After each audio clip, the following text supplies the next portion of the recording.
Good morning.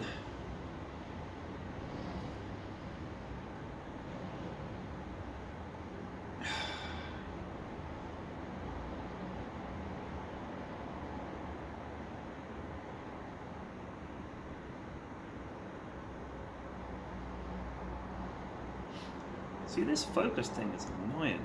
I tell it what to focus on and then it just forgets. I wonder if it struggles to understand what is ahead and what is not. How good are computers at recognizing faces that don't have hair? Also, it's an older phone, so it's just not very good. You know, it occurred to me the other day, I was thinking about like how much life has changed um, over my lifetime, which is, I'm 45. So when I was a kid, I'm trying to think of how much life has changed for my kids compared to when I was a kid growing up. And I don't think it's changed that much. It's just everything that was around when I was a kid is now much better. That seems to me like the biggest change in terms of day-to-day stuff that you want to do as a kid and the rest of it. But there are definitely some changes. When I was living in the States, um, it was the early 80s was, what I remember. I don't remember much of the 70s at all. I think maybe just a couple of very, very small things I remember from the very late 70s. But I do remember the 80s. I remember being a kid in the 80s quite well. And I remember playing Little League Baseball. I remember quite a few of the cartoons that I used to like watching, um, like G.I. Joe and Transformers and stuff like that, He-Man. I used to love Sesame Street. I loved the Electric Company. I loved um, the Muppet Show was my god, in all honesty.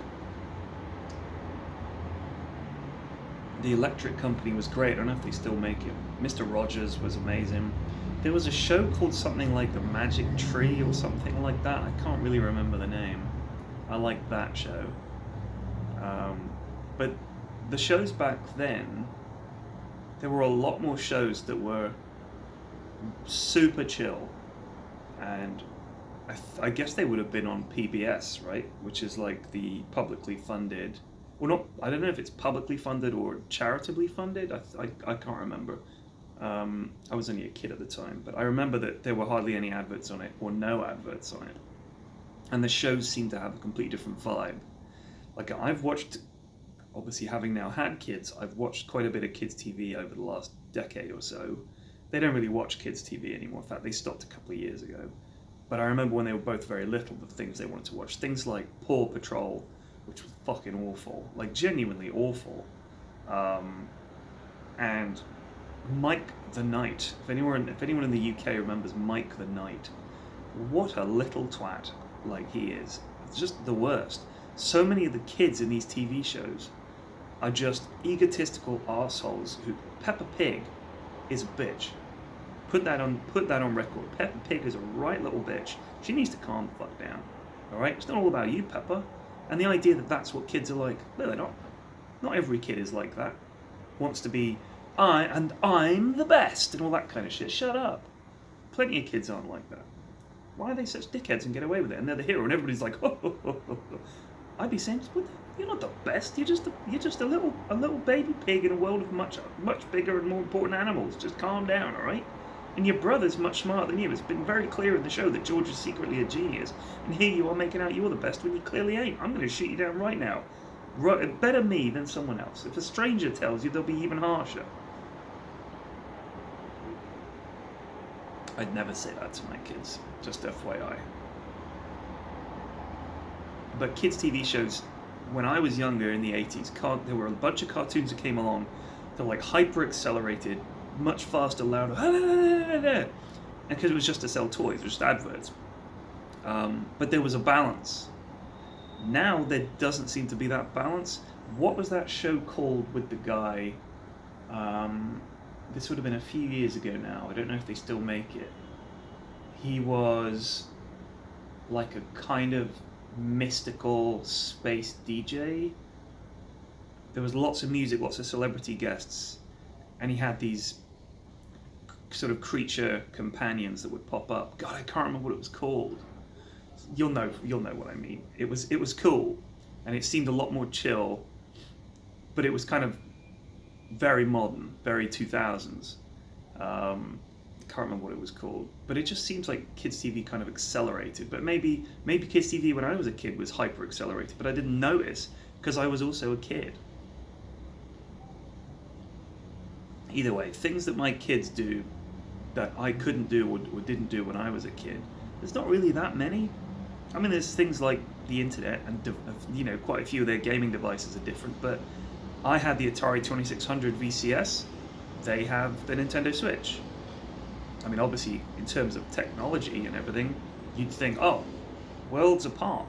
But if you showed either of those things to someone from the 1800s, they'd have their minds blown, right? Like, there's obviously a gap in our mind between those two bits of technology, but they're essentially just two ends of a spectrum of the same technology, gaming technology that you can play at home on a TV. So I don't feel like my childhood was so wildly different from the one that my kids have.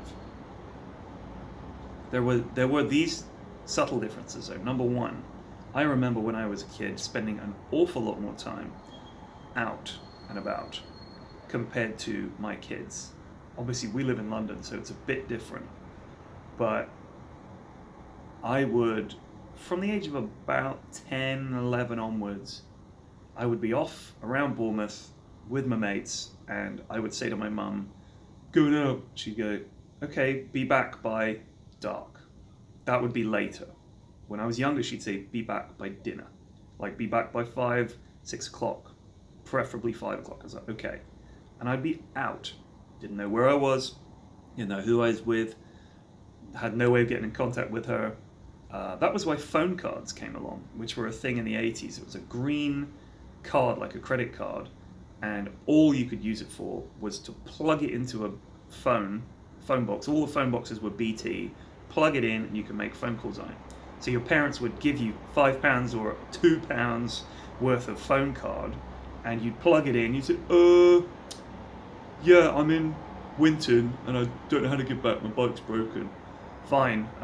Yeah, no, your dad will come get you. Like, that was it. Now, obviously, I didn't have that option because my dad couldn't come get me. I would have had to wait for him to fly over from the States, purchase a car, drive to get me, and then take me home. So if I got stuck somewhere, it was pretty much just walking. So that's one big difference, is I can give my kids a phone. And you can even now have software that tracks where they are. And my eldest has something called a Go Henry card, similar to the way my mum would give me a phone card, or she'd give me a few quid to spend. She has a card. We put money on it, and we can then see what she's buying, when and where. Like, it gives you a pop-up on your phone. It's like you're like some kind of, super secret state police keeping an eye on your kids' spending. What's that? Chocolate milk? We'll see about that when she gets home. What's this Snickers that you've purchased? What's that? Calm down, Mum and Dad, all right? But I do use it. I get updates here. Your daughter just spent £2.35 at the comic shop. And I'm like, sweet, I wonder what she got. So that's another difference, that I can be in permanent contact with my kids, whereas my mum just had to trust that I wasn't going to be an idiot. Luckily, I wasn't. So I'd be off. And I was thinking, I was talking to my mum about this the other day, actually. I used to do a lot of tabletop wargaming when I was about 11, 12, until I went away to university. I was at this gaming club in Bournemouth, and it was called STAB. That was the name of the club. But it was just an acronym.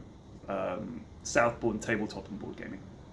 I didn't even live in Southbourne, so I would have to make this big trek We didn't have a car, so I'd get there were 3 buses I'd have to take to get there. But then my mate started going, and he would give me a lift, and I would say to my mum, "I'm going out," and I would have been 13 when we would be going on the bus, and I would get on the bus and I'd go over to this guy's house who ran the club.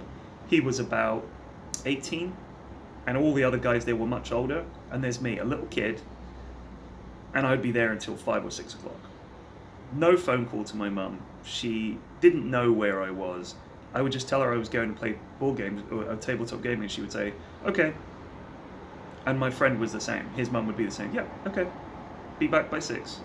And we're off. And I just remember thinking, God, I can't really imagine that nowadays. And I remember one of the guys at the club he was a teacher, and there was some big gaming event happening at somewhere it was like a castle in the south, not like a medieval castle, but like one of those sort of I guess it would have been an 18th century sort of castle, like a fort really. And they had gaming events there because it was like an expo center and everything. And it was a good hour and a bit drive away. And I remember that he picked us up, me and my mate, and him, who would be my age now. It would be like me taking a couple of young teenage boys away in my car for the day, and my mum had never met this man. And I think nowadays people would recoil at that thought. But then she was like, "Who is this guy?" And I was like, "Oh, he's a teacher. He's one of the guys. He's at the gaming club. He's a cool guy." She was like, "Okay, be back by a decent time." That was it. So I think that's a big change. And as a parent now, I think I cannot imagine just shipping my kids off with some person I'd never met in a million billion years. So I think it's a positive change in a way because it's good for protecting kids, but it also feels like that there's so much less trust in the world now than there was. I don't know if it was just the way parents were then, had grown up in the 40s and 50s, but to them, it's not even a question of safe. Of course they're going to be fine. Why wouldn't they be?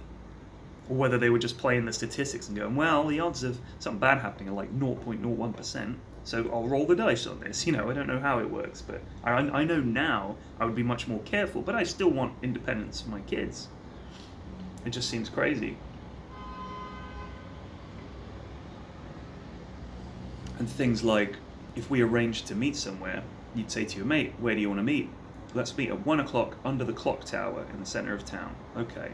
If you're 15 minutes late, your friend is probably going to think, well, I wonder if they're going to make it. I'll give them another 5 minutes. Another 5 minutes, you get there and they're gone. And then you go home, and the next day, maybe you give them a ring. "Where were you?"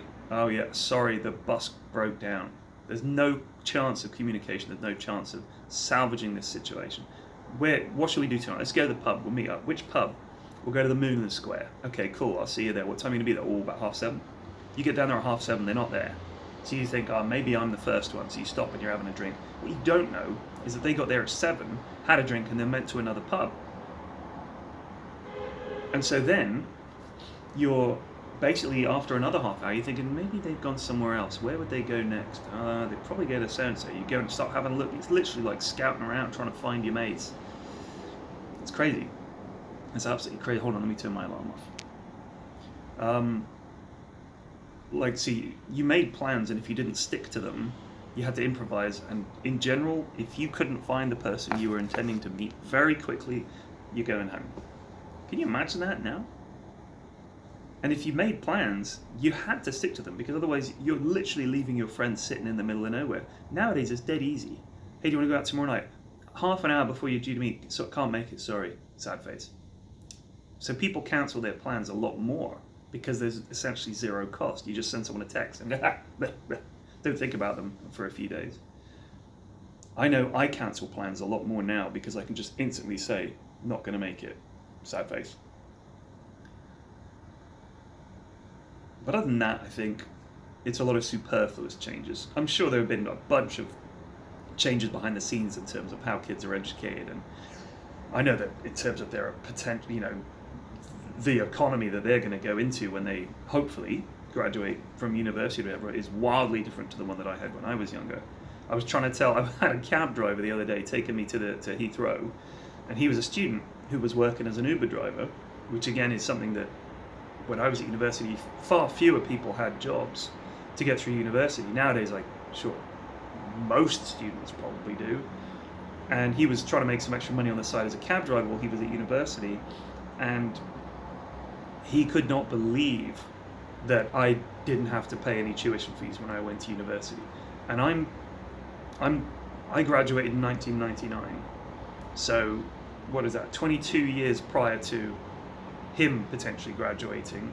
Just 22 years prior to that, you had someone, a freeloader, essentially coasting in, not having to pay any tuition fees. And in fact, I was the last year, I think, when I started in 1995, I think I was in the last year or the last couple of years when they still gave out grants. A grant was when they said, here's some money to help you while you're at university, in addition to which, have free university education. And then they were like, I think that people look at that and say, see, how could that be taken away? But I will say this, an awful lot more people were going to university, and that cost an awful lot of money. I think it's a good investment. It is an expensive one, but I think having an educated workforce that isn't broke is a positive thing. Even if you're a heartless factory, like Victorian-style factory owner, you need employees. You need employees who know what they're doing. You need employees who are not. And then in as part of society, you need consumers. We live in a consumer society. We need people with money to buy things. So if you set them up at the start with a good start in life, they're going to be able to buy more shit. And they're going to be better employees. And they're going to come up with all kinds of cool new things. If you break them early on, you end up with a bunch of people who don't have any money to spend and resent you. So I just think, maybe don't charge people an arm and a leg for education. Because the unis look very smart now. Plymouth University was a shithole when I was there. And I saw it recently and I was like, damn, it's actually really, looks like a building I would want to enter, rather than one I would not be unhappy to see condemned. Other than that, I don't think a huge amount has changed from my childhood to the one that my kids have. Not a huge amount, not compared to mine, compared to my mum's. Like, my mum's childhood was wildly different to mine. Whereas the difference between me and my kids' upbringing and what was available to them and everything isn't that wild. Just one to think about. Anyway, I'll see you guys tomorrow.